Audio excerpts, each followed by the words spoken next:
Hi guys, today we'll be talking about the pastime. How did we spend it in the past? The boomer generation, it's a generation of my parents, and the zoomer generation is a generation of Peter and Victoria, I think. I think it's an interesting question. Sometimes I'm thinking, how would I be entertaining myself when I was a kid with all those new options that we have right now, and trying to recall how I did it back then. And it's quite a staggering change that we have experienced. So, Peter, do you know how did we entertain ourselves when nothing was available? Throw rocks at walls? Through what? Paint dry? Yeah, yes. We did throw rocks at walls, yes, and or breaking the windows, the glass. Exactly, yeah. So nothing has changed. So the first question is, why do we need to entertain ourselves? Why it's so important to us? Even on the animal level, sometimes when you are watching the cat, it requires to entertain him as much as he begging for food. Like, play with me, play with me, play with me, right? It looks like it's something like a very basic need for not only humans, but for living beings to be entertained. What do you think, Victoria? I think that our evolution created this need of entertaining because the entertaining is the best way to learn something. When we are entertained in some things, we learn out of these things. For example, when we throw rocks to the wall, we figure out how the rocks and walls work. And I think that evolutionary, we just have this feeling of positiveness. When we do something, we feel it like entertainment, but in fact, it is supposed to be learning. So yeah, I think that this is just our way to conceive reality. And that's why it is so important for all the beings in the world, because this is the way to perceive the information. And this is the way to avoid some stuff, because if we don't want to do anything, that means that we won't learn anything. So that's why. And I think that entertaining in the past, if we're talking about boomers and zoomers and generations, I think that in the past, entertaining was actually connected with some learning. Because the ways that, for example, you, Boris, entertained yourself, they were more connected to life. So you were entertaining with real people, you were entertaining with real objects. And now, as I see, I have a niece, and she is, I think, 3 or 4 years old, and this is a typical situation where a parent doesn't want to waste his time, and he just gives her an iPad and opens some game, and the person is learning to communicate to communicate with technology, but not with the real world. I don't know if it is a bad thing or a good thing, because nevertheless, this person is going to live in the future, and the future is for sure going to be connected with some technologies. But I still think that my generation, for example, is the best generation in this case, because we were grown without technologies, but we received them at some early age, like at about, I don't know, 15 years old or something. You're not that old. Yeah. Okay, I'm like a man from the past. I can tell you how it was 50 years ago. It was very boring. There was really nothing to do. Hours and hours and hours of nothingness. TV had only 2 programs. Soviet television was absolutely boring. It was like something very boring. Sometimes they were showing the cartoons. It could be once a week, maybe at the most. They had this good night, 15 minutes for the kids. It was very boring. The books. So out of boredom, I started to read books. Can you imagine that? It was so boring. Playing with friends, it was boring too. I don't know, activity in order to learn. I had this favorite game with how we call plastilin. I was making like a clay sharks and killing them with matches. It's damn boring. It's damn boring. So it was an eternal search for creativity, how can I entertain myself? What can I do to entertain myself? What can I do? Like there was no setting built to be entertained. What is comfortable now, like the only electronic game, I'm even not sure if it was electronic or not. There was a place where they sell different things, like a market. So they had those machines. You put a coin, and you can shoot the ships, military ships running there. Oh, Space Invaders, yeah. No, space wasn't this thing. Like yeah, it was very boring life, and we did some crazy things to entertain ourselves, and it was dangerous things. We were going everywhere like crazy. It was like driving ourselves crazy from boredom. So here we go. That's what it was. But don't you think that it eventually had a positive effect on you? Because you learned how to search for creativity, how to like search for stuff or to not be bored. To see good in bad things is probably very positive, but I don't think that it really developed me very much. If you make a person sit idle for hours and hours, not having anything to do, trying to do lousy things, and oh my God. No, I don't think so. I think that the kid of today is getting way more developed. Doesn't matter what this kid is doing, because his time is so condensed. It's so full of how to say the events, whether it's a video game or it's a TikTok or whatever. It is so full of things, and it was almost like a deprivation. Like sometimes I'm thinking of like if I will get yeah, if I get to the some confined place where I won't have access to all those things, will I be able to entertain myself? I strongly doubt. I strongly doubt. Yeah, but it's me.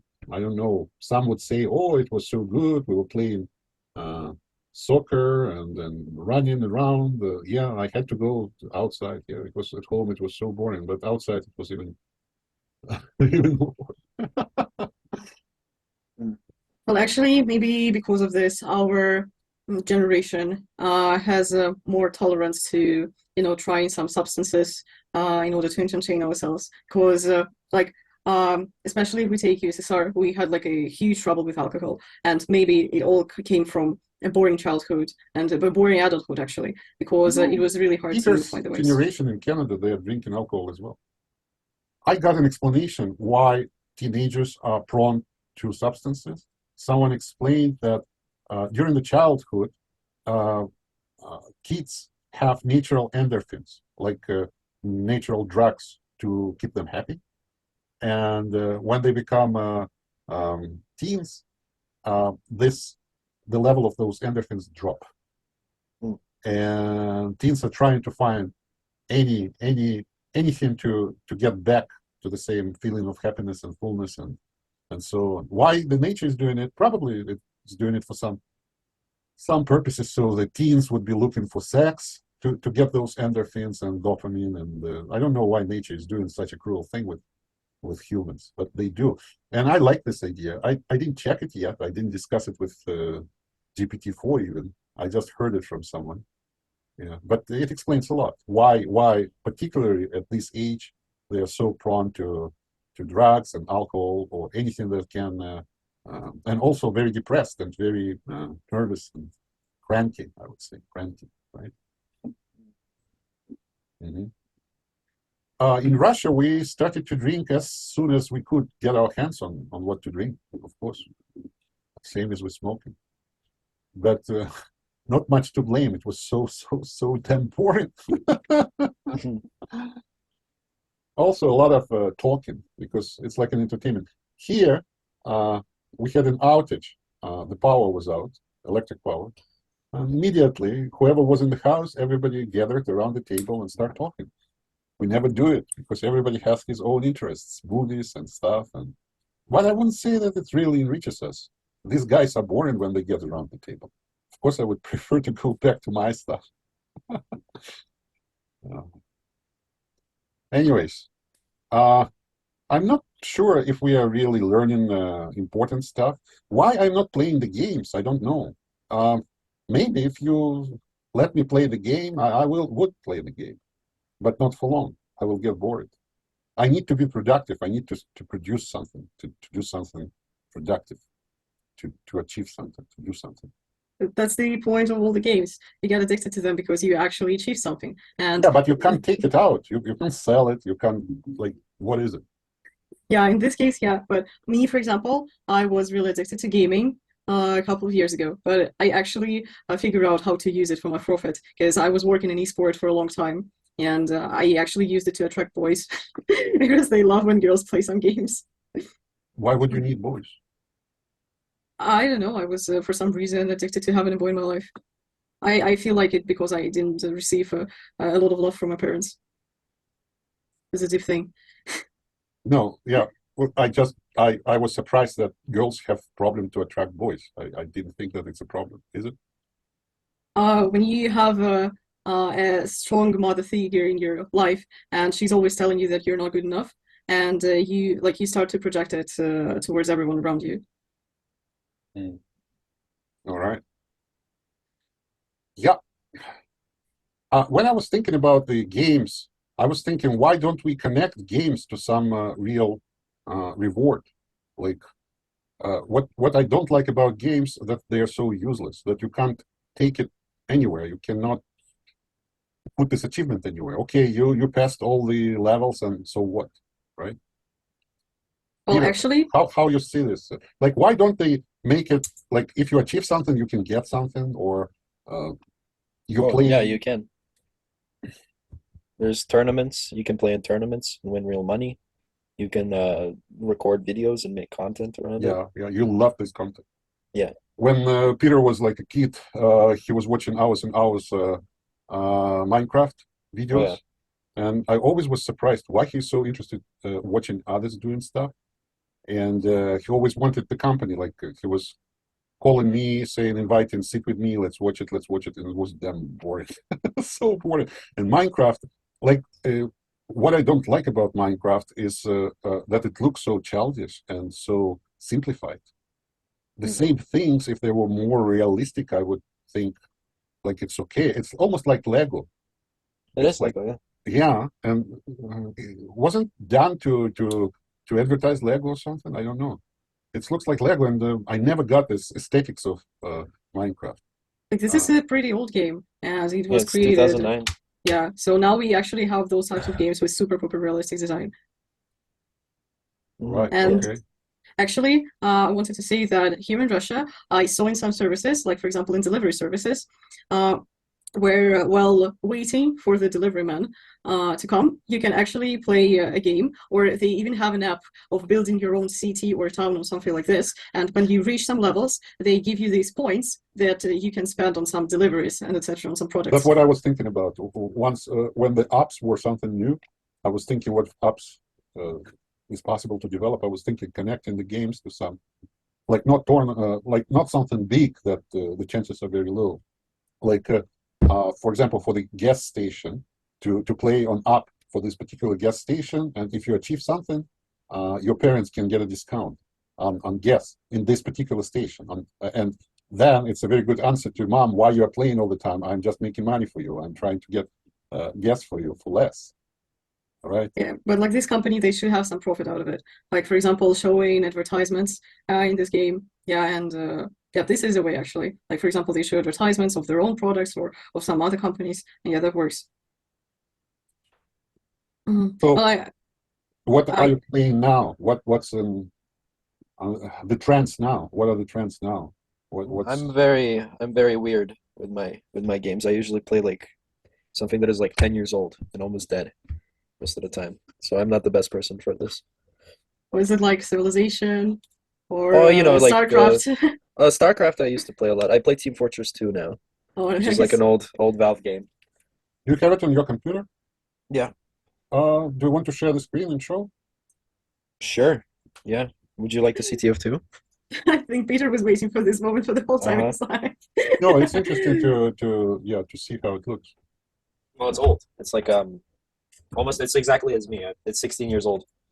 It's okay. It's just. It's like a game for you, Boris. Huh? It's like a game for you. Yeah.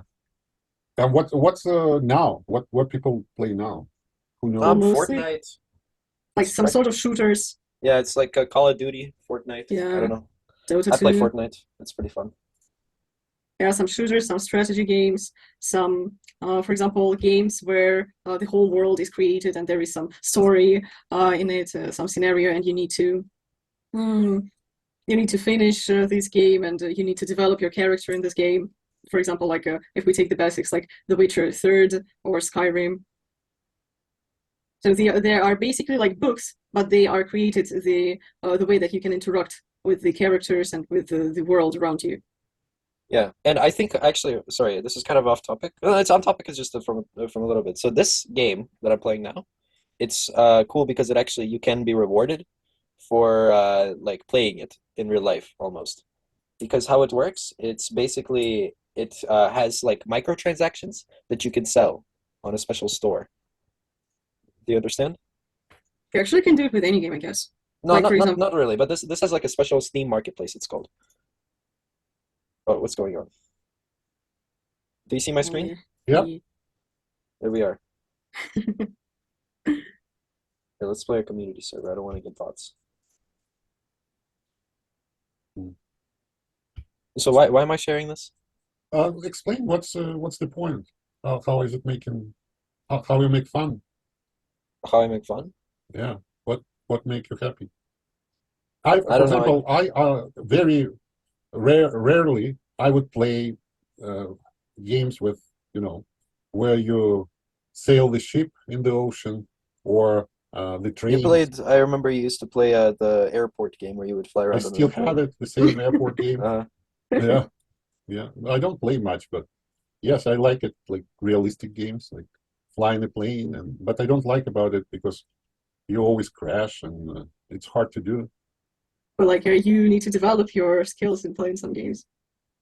I actually dated a professional esport gamer, and like the professionals, they do really treat these games as their job. It's like he was playing like 10 hours a day, and he was like practicing. He was mastering how to press the buttons in the right order. yeah.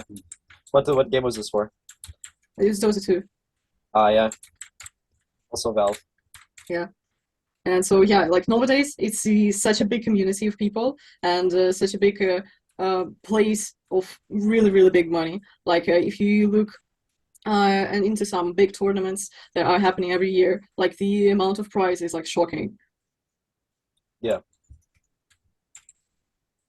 But why is it interesting to do this? Like running around in. Well, it's fun to fly around. I really like this class because you can fly around with them really fun, like really far, like this.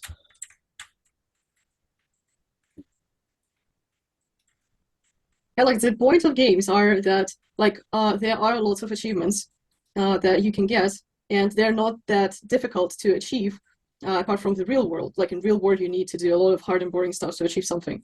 But in the games, it's entertaining and it's kind of easy. And like the difficulty already is slowly the third time rising. we have to go this staircase. Every time we have to go through the staircase. It looks like. Also, it makes me dizzy. Makes you dizzy? Of course. Playing video games? Like this one that I'm watching right now, it's like makes me dizzy. I can show you the games that I play. Okay, show us. I play games too. Like, so this is basically just a shooter. And like Siege. Yes, of course. Of course. You play on stretch res? Oh, you mean? Like stretch resolution? What is French? Yeah, I got what you Doesn't mean. that look really ugly? No, it's like the professional players actually use it. Yeah, So it just looks that's why really I'm using it looks awful. I know I've been playing like this like for a year or so. Oh my god. Like so all the viewers you're now seeing the communicating between boomers and zoomers. Like Boris is just standing here not understanding what's going on. No, it's interesting. Well, tell us what you find entertaining in this one. It's a strategy shooter, or Yeah. most likely. Sometimes it's not a strategy shooter, but most of the time. So right now she's playing defense, and she has to defend a bomb site against from the attackers, who are Yeah, going like to I need push to in kill the other team and not allow them to. to So plant like the diffuser. yeah, so like these are the bombs that we need to protect, and we are like terrorists in these world. Like we want to make some terror attack, and the guys who want to defuse a bomb, they are like policemen. They want to stop us from doing bad things. So yeah, basically what you do is you like run and try to kill all these guys. You set up your site so you can place like metal barricades on walls so they can't breach it, Yeah. and then you can do other things to make it non-breachable. Each operator has its own like gadget that they can For use example, to I have defend. cams. Like I can throw cams and then watch through them what's going on. Yeah. And like kill people like he killed me right now. So yeah, that's the very point of the game. And it's really entertaining. I have like about 3,000 hours in it. Oh my god. Yeah. I only have 1,000 in TF2. Yeah. Like I was really obsessed with it a couple of years ago. Yeah. Interesting that it counts hours. Yeah. Yeah, you can always check for hours that you spent in the game. Like once I was with a boy who was a professional esports player. He has like about 20,000 hours in his game that he plays in. But that's the point. Like with all this effort, if this boy was doing something slightly productive. Yeah, that's the thing. Like the effort that he put in this game, like he can spend 20,000 hours in this game and still be useless in the esports sphere because Yeah. he's not good enough. And yeah, that's the like the very point of playing, because like there are really low chances of actually getting something. Isn't that then it's like a virus for humankind? Yeah, but it's an illusion. No, I definitely agree. Let It's people not. to play, they will be just chilling and not doing anything anyways. Oh, I don't think so. Like they like as you in your childhood, they were search for the ways to entertain themselves. And like, you know, now that we have gaming is actually not a very good thing because it actually gives you kind of nothing in your life.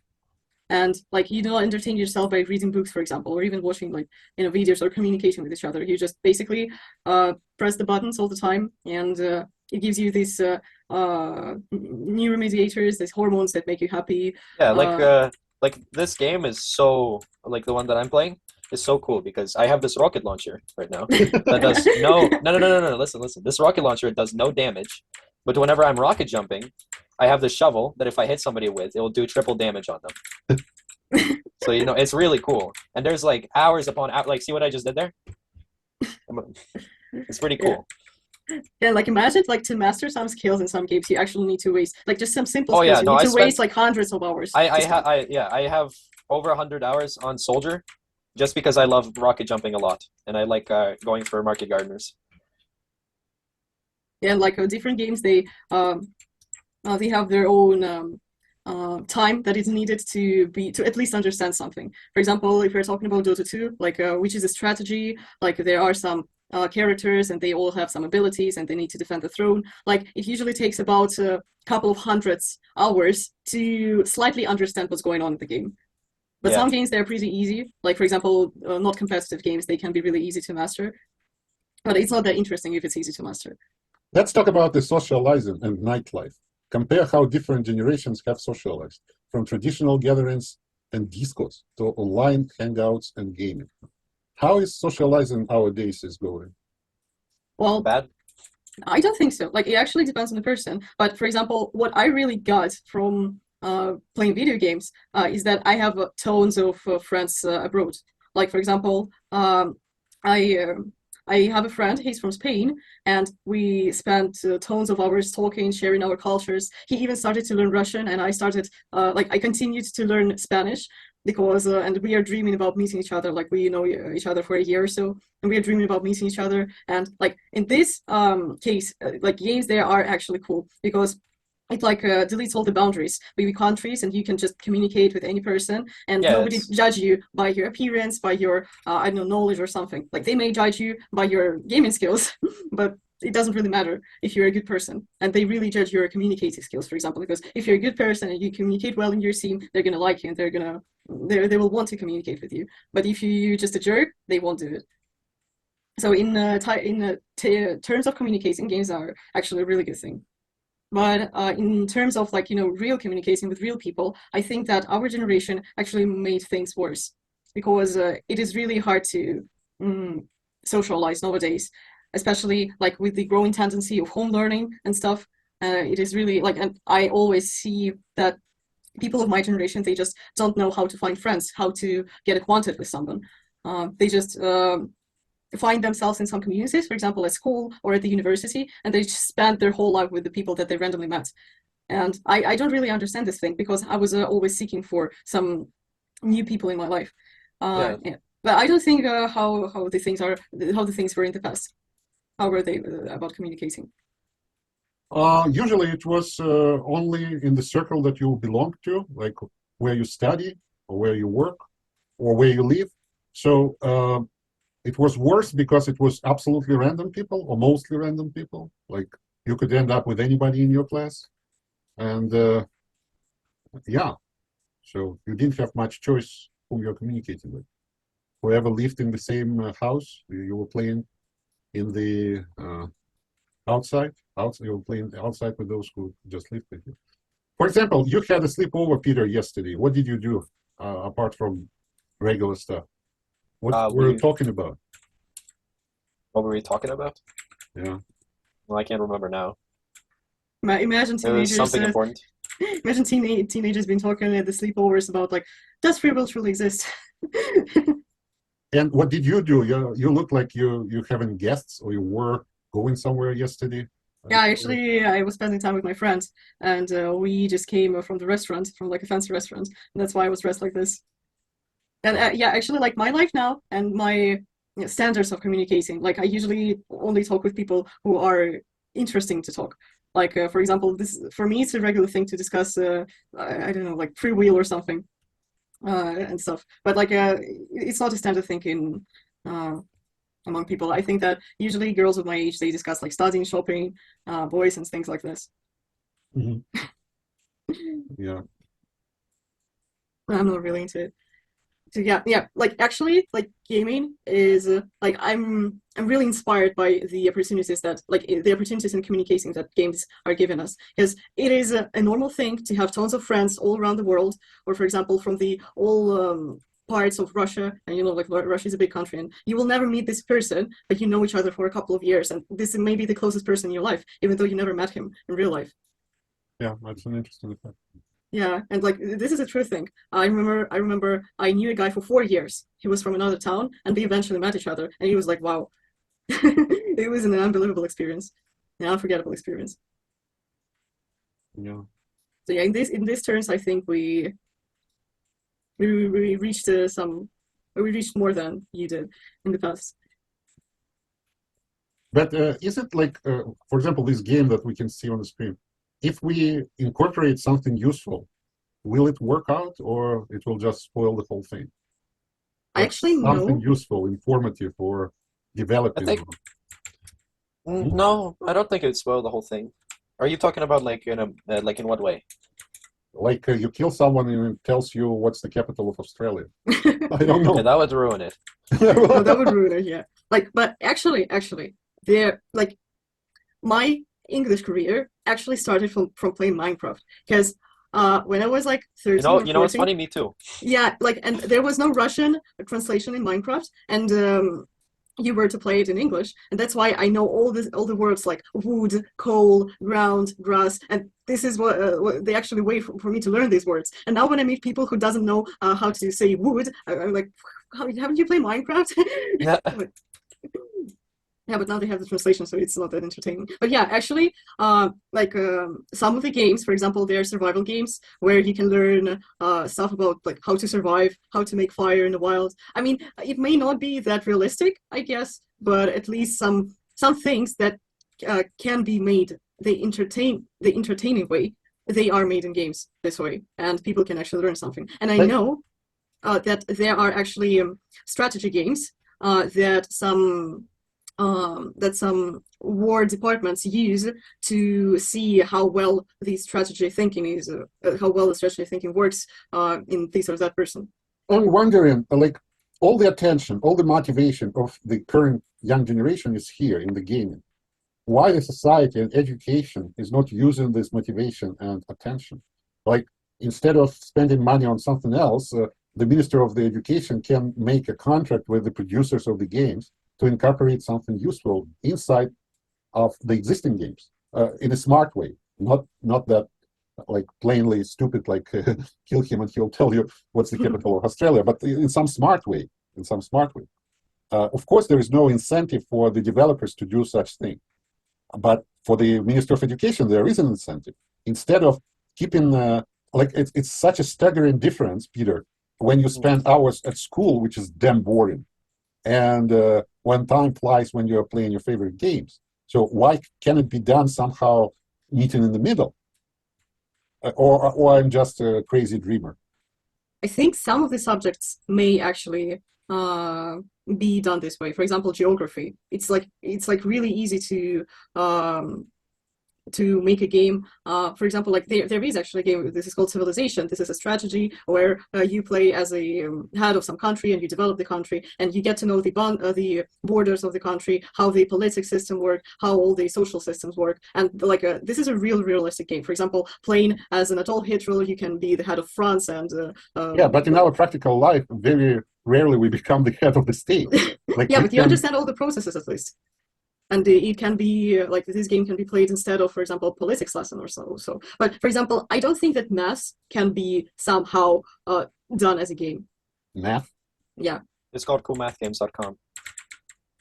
It's another question then, what we should teach our kids. Like all those options that you have listed, I don't think that they're very useful. Neither geography. For God's sake, we have Google Maps. Who needs geography today? I mean, games is like I really have some students who want to learn English just to better communicate while playing. Like for English lessons, for example, gaming is like the best way to practice English. And I always tell my students who play some games, I tell them, okay, for example, we learned present simple today. Use it when you talk to your teammates in the game. And this is a really useful thing because if you are not communicating in some games, there is no way for you to win. So there is no way not to know English. And like in my case, this is a really useful thing. And I used games to practice my English actually, because I was like seeking for some natives here or for some guys with a good level of English, and I was practicing with them because at some point of my life I lost my progress. Okay, what about the future of leisure? Let's speculate on the future of leisure activities, considering emerging technologies and changing social dynamics. I think it will be the way that we've actually already discussed. Like there would be a whole virtual reality, like our world, and like people can communicate, like they can, there must be some helmets or stuff, and these helmets, they are connected to your body, so you can control your body in the game, full control of your body, and you can choose any avatars that you like, and you can like avatars. Yeah. I will be like Victoria. You want dreadlocks? Yeah, and and in this reality, we could play the same games, like the more advanced way, like for example, with the full control of our body, not just pressing buttons on our keyboards. And yeah, I think this is the future. Like the most valuable thing about gaming is that you always have a couple of tries, like the endless amount of tries. If you're dead, you can try once more. If you did something wrong, you can try once more. Like there is no way game ends for you at some point of your your wrong actions. Life and reincarnation, probably it's the same here. Yeah, kind of. All right, guys. So I guess we all belong to these boring generations. Well, me and Peter will see what's going on in the future. Yeah, let me know. Wait. I want to add one more thing. Hold on. So this game that I'm playing right now has an active marketplace for it, and you can make actual money from this. You understand? So like, for example, these are keys, and these keys are basically like a dollar bill in this economy. And you could sell these keys to get items that are worth like a lot of money. Like like there's items that can go up to like $5,000 or $30,000. There's crazy items, which you can unlock them by using these keys to open crates, and the crates can drop like random hats and stuff like that, right? Yeah, and this is the thing, not only in this game. Like it's also in CS:GO. And in Dota 2 actually, and they sell skins. Yeah, they have like skins for characters. Yeah, and they can be sold for like $5,000. Yeah, Counter-Strike is even Yeah. Counter-Strike is even more expensive. There's skins that go up to $1 million in this game, just from how rare they can be. And people like really made like lots of money from just investing in this. Yeah, like they're trading stuff. Yeah, like I myself in Counter-Strike, I have a lot of old cases that have been disbanded, stored up, and I'm just waiting for them to increase in value so I can sell them for profit right now. Really? Yeah, I have over like $200 in cases sitting in my account right now. Wow. Yeah, it's really fun to like trade items like that. That's all I wanted to add. Like, there's like, that's it. Yeah. Anyways, I find all this boring. You just never tried it. Like, I swear to God. I did. I tried the GTA game. Oh yeah.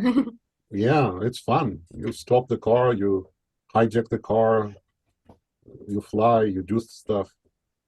Mm. Yeah. Like, if there is such a nice program with so many buttons, why wouldn't it be somehow useful? Yeah, I'm just trying to understand, like, here is the human motivation in the gaming. Why can't we turn it to something really useful? Mm. Yeah.